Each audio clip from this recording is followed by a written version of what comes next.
So now that we're reasonably familiar with SpriteKit, we're going to add some sprites to our app and animate them. So first off, let's jump over to Chrome to download our sprites. And you can get them from iosdevelopercourse.com/course content/Flappy Bird images.zip. If you type that into your browser, that will then give you the option to download all of the images. And there we go. So I'm just going to save them there on the desktop. And once they're downloaded, you can click on the zip file to extract the images. And then we'll go back over to Xcode, jump to the Finder, and then you should see the image folder, img, where you downloaded the zip file. And then you can just drag the images in the usual way. Okay, and we'll copy the items in as usual. All right, so now we've got the images in there. Let's break down this file and make it as simple as possible. So I'm going to get rid of the label and the node from the game scene. We don't need that anymore. I'm going to get rid of the contents of the didMoveToView method, and all of these methods we don't need. We do need the touchesBegan method, so I'm going to keep that, but we'll keep it empty, and we don't need those. So we're just simplifying things as much as we can. These three methods, so the didMoveToView essentially is like our viewDidLoad method. It means the scene has appeared on the view controller.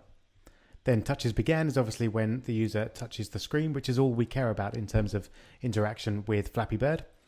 The update method is called several times a second and essentially allows us to do things like check for collisions or move items on the game scene, or do anything that needs to happen continually throughout the game. But what we're going to do at the start of this section is all in the didMoveToView method. And what we want to do here is firstly add our Flappy Bird to the screen. There he is. And secondly, we want to animate between Flappy 1 and Flappy 2, which will give the illusion of flapping. You can just about imagine that.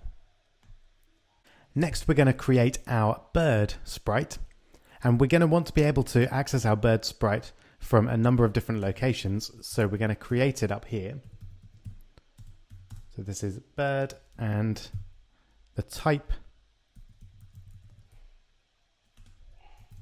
of object is an SKSprite node, which is essentially just a sprite or character that we're going to animate and move around our screen. So now that we've got our bird texture, we can apply that texture to our bird.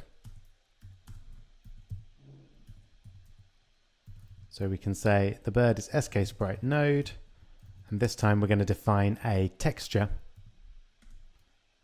which is going to be our bird texture.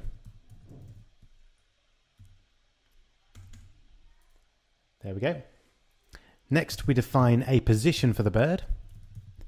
So bird.position is equal to, and we'll create a CG point, so a core graphics point or coordinate essentially, and we'll do that with an X and a Y. And we're just going to put it right in the middle of the screen. So we can do that with self to get the view controller, and then frame to get the frame in which items are contained, and then we want mid X to get the X coordinate of the middle of the frame, and then Y is self.frame.mid Y. And then, last but not least, we add the bird to the view controller. So we use self to access the view controller and then add child. So that's how we add an object or a node to the view controller. And the child that we want to add is bird. Simple as that. So let's take a look. We should find that we now have our bird right in the center of the screen. And there we go. There's our little bird in the middle of the screen. So how do we make that bird flap? Well, it's pretty straightforward.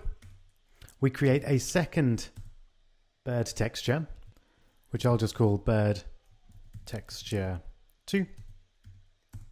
And this is going to be, of course, an SK texture created from an image named flappy2.png. And now we create an animation. So we'll define a variable called animation, and this is going to be an SK action. Remember, we saw the actions in the previous video. So actions is generally some kind of animation or movement. And we're going to take our SK action and we're going to animate with, and you can see we've got an array of SK textures there. So we're going to animate between bird texture and bird texture 2. So it's going to animate back and forth between those two. And let's give it 0.1 seconds between each flap. That should look about right. Then we just need to create the instruction to continue this forever.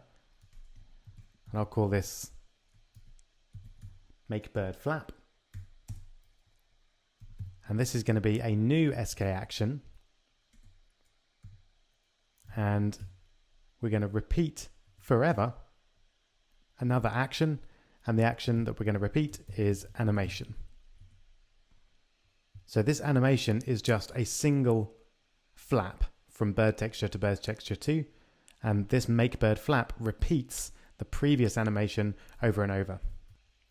And then to apply that animation to our bird, we just set it here. So we use bird.run and then